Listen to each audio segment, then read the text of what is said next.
पर आए, वो जांचने वहां पर आए।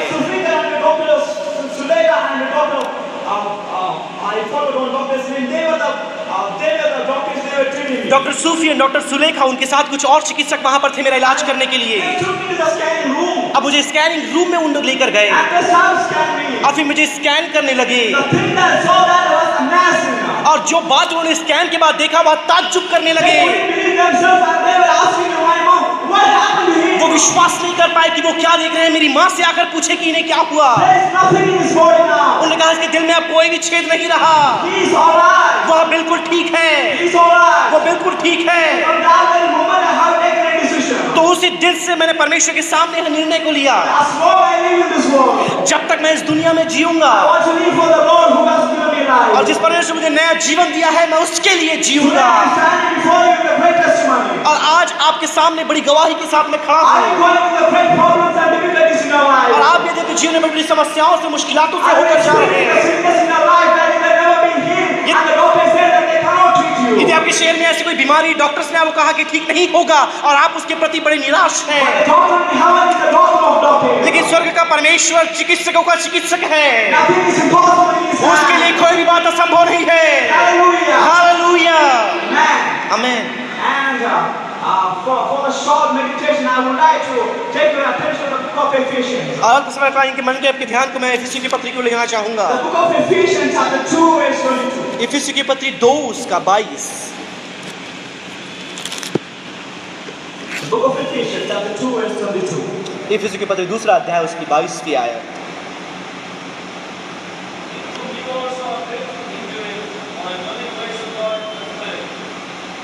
जिससे तुम में भी आत्मा के द्वारा परमेश्वर का निवास स्थान होने के लिए एक साथ बनाए जाते हो। I will be speaking to you a message which has 3 parts.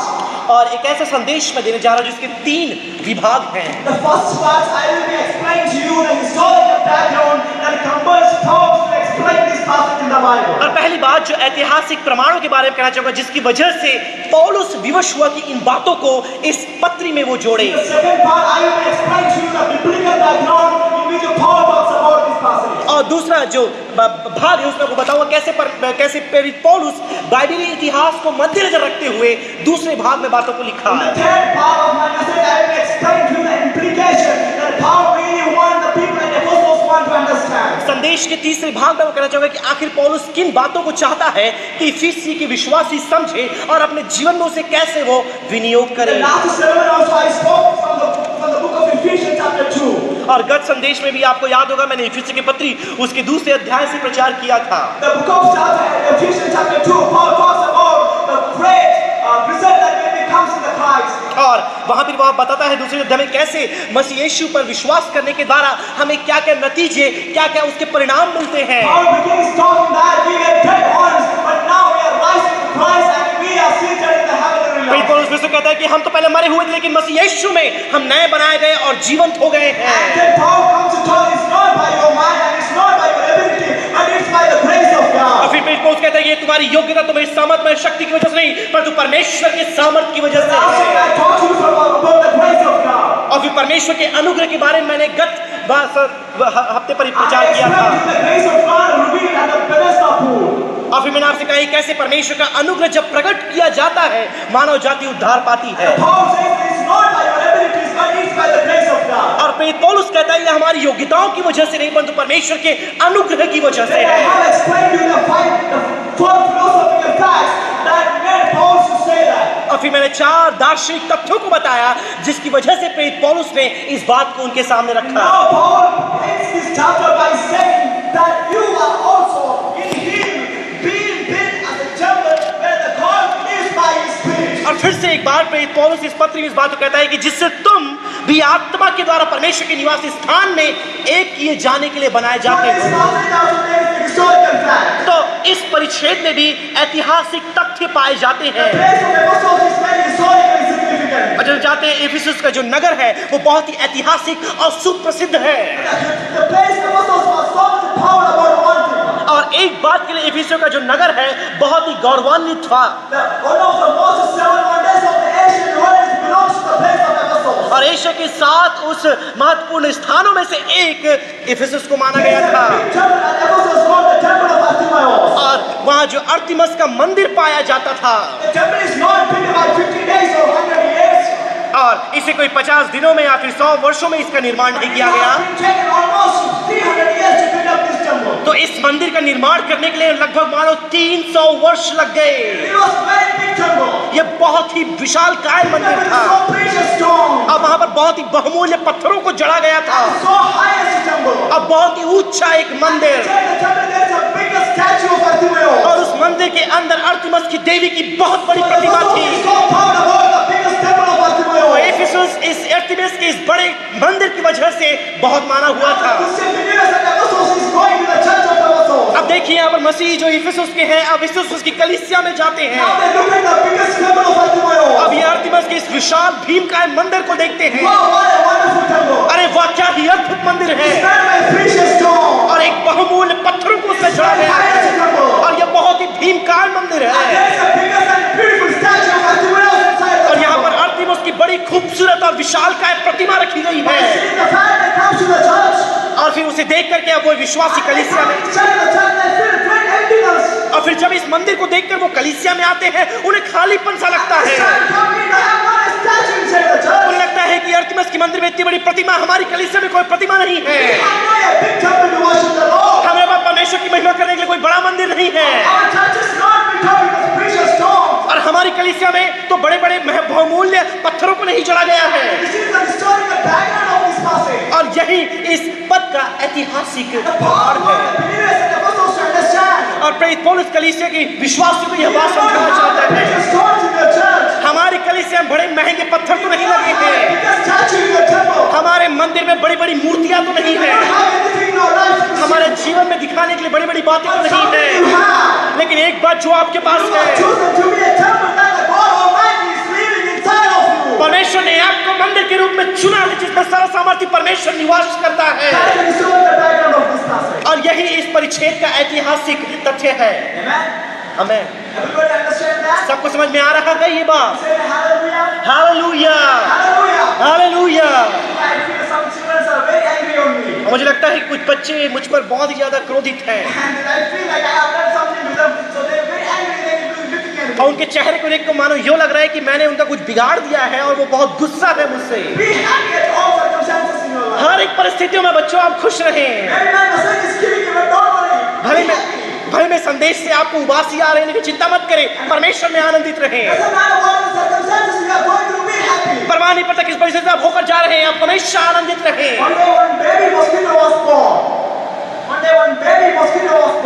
और एक बार एक छोटे से मच्छर के बच्चे का जन्म हुआ। अब इस छोटे से मच्छर के बच्चे को पैदा होते हुए देखकर उसके माता पिता बहुत आनंदित हो गए।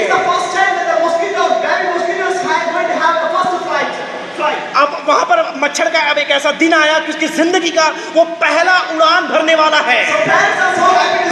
अब उसके माता पिता बहुत खुश है कि हमारा बेटा उड़ने वाला है। इससे पहले कि वो छोटा मच्छर उड़ना शुरू करे, उसके माता पिता ने उससे कहा बहुत ही सतर्कता बरतना, क्योंकि जो मानव जाति है वो बहुत ही दुष्ट लोग हैं, क्योंकि जैसे वो तुम्हारे गीत गाने के ध्वनि को सुनेंगे तुम्हें हम चाटे मारेंगे। और जैसे ये छोटा बालक मच्छर उड़ना शुरू करता है और बहुत उड़कर बहुत लंबे समय के बाद ये छोटा मच्छर अपने घर वापस आता है, अब वो बहुत ही खुश है। अब माता पिता ने पूछा तुम इतना खुश क्यों हो?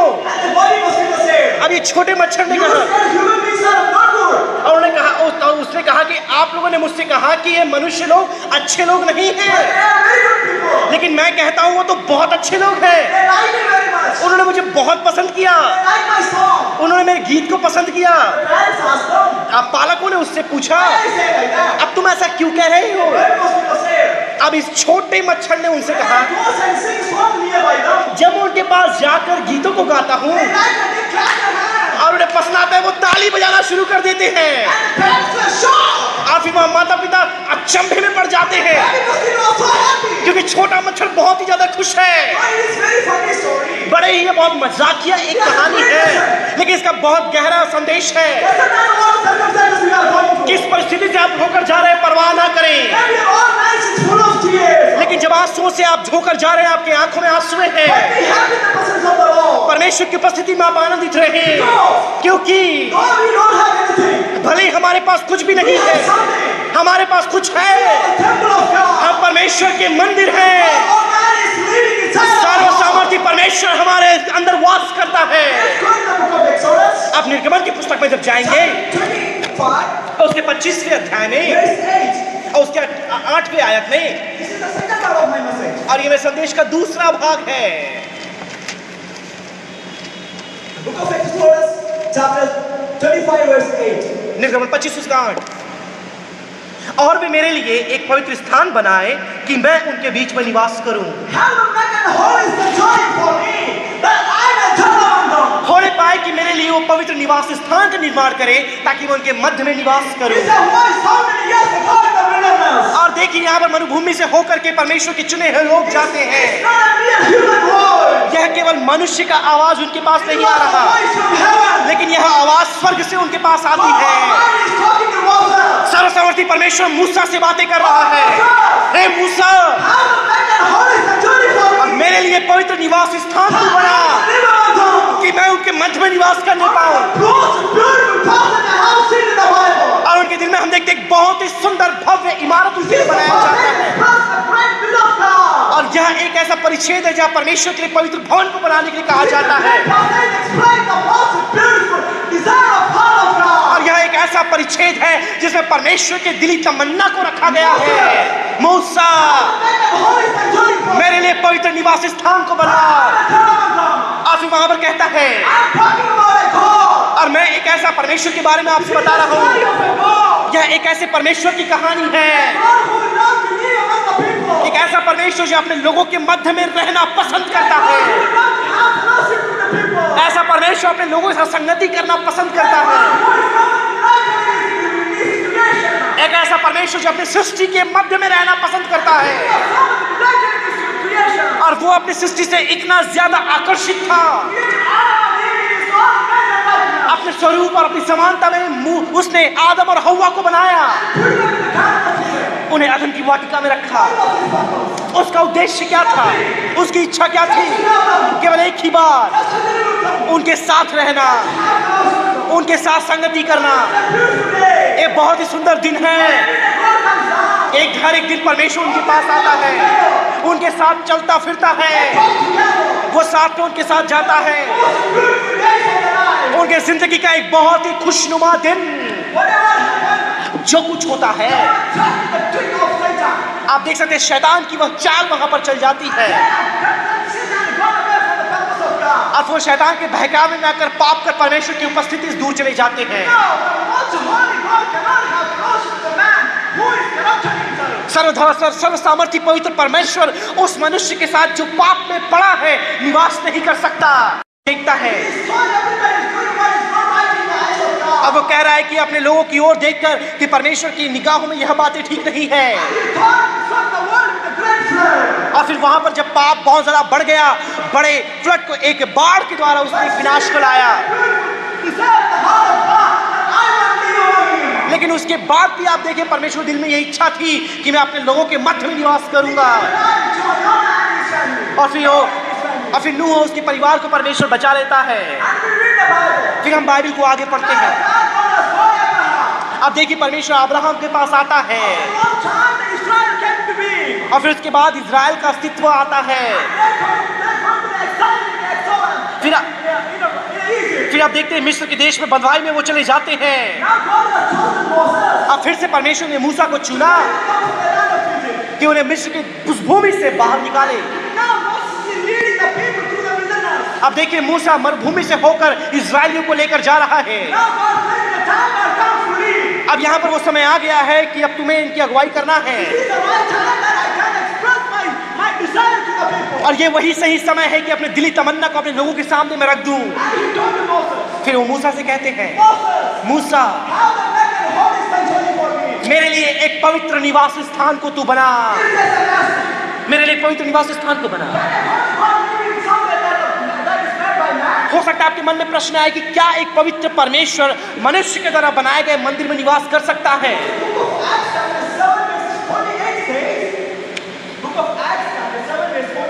प्रेरितों का पुस्तक 7वां अध्याय उसके 48वें आयत में यूं लिखा है, वहां यूं लिखा है कि परमेश्वर कभी भी मनुष्य के हाथों के द्वारा बनाए गए स्थान में निवास नहीं करता। और फिर उस परिच्छेद को मैंने पढ़ा, आखिर कैसे परमेश्वर मनुष्य के बीच में निवास कर सकता है? आखिर कैसे परमेश्वर कैसे मंदिर में निवास करता है जो मनुष्य ने बनाया है? फिर पहले राजा की 26वें अध्याय में,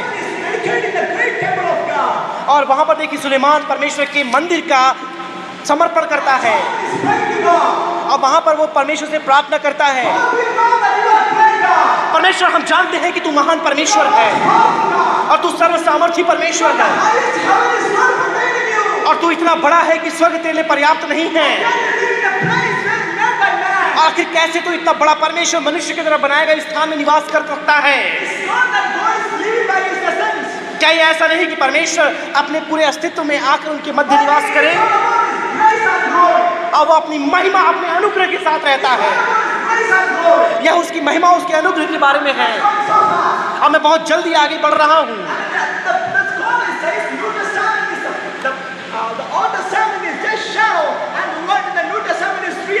और वहां पर यूं लिखा गया, आप देख पड़े होंगे, पुराना नियम एक अपने आप में परछाई है और नया नियम उस परछाई का पूर्वीकरण है। जब हम नए नियम में आते हैं, पहले कुरिन्थियों की पत्री उसके 3रे अध्याय में, वहां पर हम देखते हैं, और आप देखिए पूरे कुरिन्थियों के लोग कलीसिया के अंदर बुरे कामों को कर रहे थे। भले ही वो लोग मसीही थे लेकिन मसीहों सा उनका जीवन नहीं था। 3:16 में आप देखेंगे पौलुस एक बात कहता है, क्या तुम नहीं जानते कि तुम जीवित परमेश्वर के निवास स्थान हो? पवित्र आत्मा तुम्हारे अंदर निवास करता है। क्या तुम्हें यही नहीं पता तुम परमेश्वर के जीवन मंदिर और परमेश्वर की आत्मा तुम्हें निवास करती है? फिर हम नए नियम में देखते हैं ये बातों को, और इसमें इफिसियों के पत्र पे पौलुस चाहता है कि इफिसियों के विश्वासी इस बात को समझ जाएं। क्या हमारे पास बड़ा मंदिर नहीं है? क्यों? क्योंकि तुम अपने आप में परमेश्वर के मंदिर हो। सर्वसामर्थी परमेश्वर तुम्हारे अंदर निवास कर रहा है। हमारे पास बड़ी प्रतिमा नहीं है, हमारे पास बहुमूल्य पत्थर नहीं है, और हमें यहाँ पर अर्तिमस के मंदिर जाने की जरूरत नहीं है, लेकिन तुम्हारे पास कुछ है। परमेश्वर तुम्हारे अंदर निवास कर रहा है। आमीन, हालेलुया। और इफिसियों के लोगों पे पौलुस ये बात समझाना चाहता है, और संदेश का दूसरा भाग समाप्त होता है। और संदेश के तीसरे भाग में हम आते हैं। अब बाइबल से एक कहानी आपके मध्य में रखना चाहूंगा, और ये कहानी बहुत ही सुपरिचित है। हम में से हर एक लोग इस कहानी को जानते हैं। यह लूक की इंजिल में पाया जाता है, उसके 5वें अध्याय में। लूक 5 उसके 3रे आयत से हम पढ़ेंगे। लूक 5 उसका 3।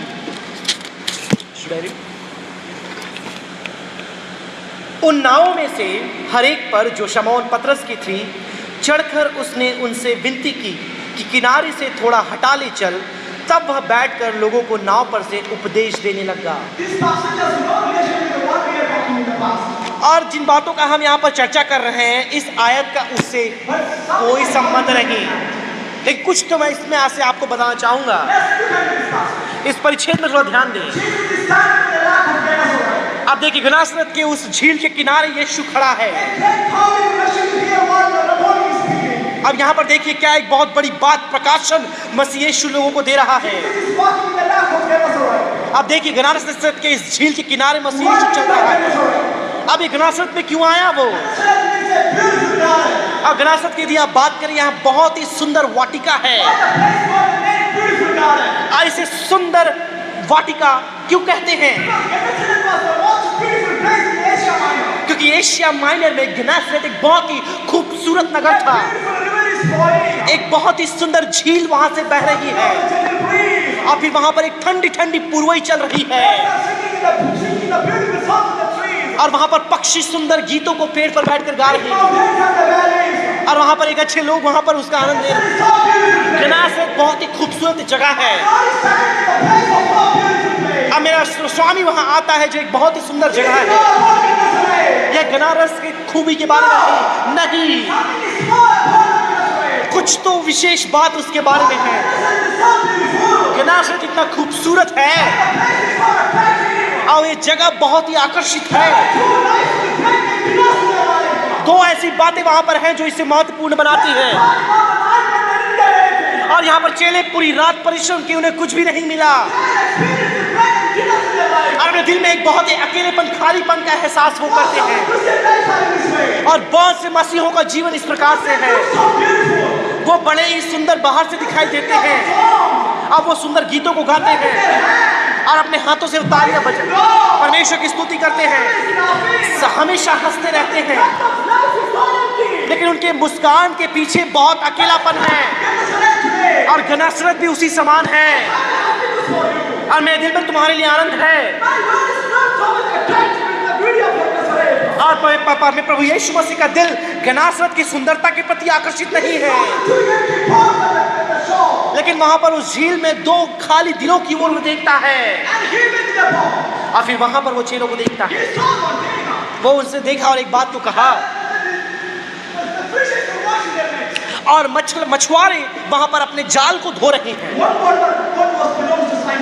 और एक जो सिमोन पतरस का था और सिमोन से यीशु ने कहा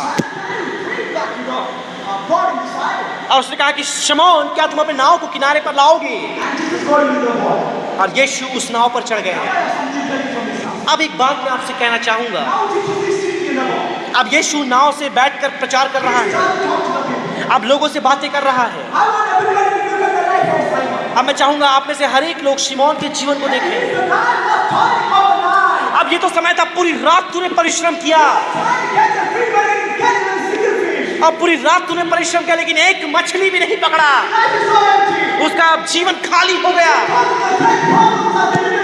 अपने जीवन में बड़ी समस्याओं, मुश्किलों का सामना कर रहा है, अपने जीवन में बड़े दर्द का सामना कर रहा है और अब यीशु उसके नाव में नहीं आया होता तो वह गनासरत के बारे में नहीं जानता।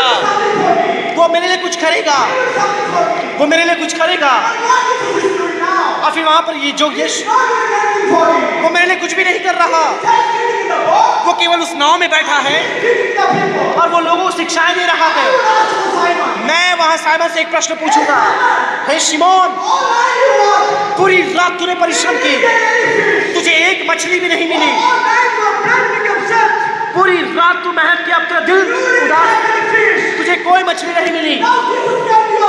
अब यीशु तेरे नाव में आता है और अब वो तेरे लिए कुछ करने की अपेक्षा तू कर रहा है। वो तेरे लिए क्या कर रहा है? तू बहुत उदास है।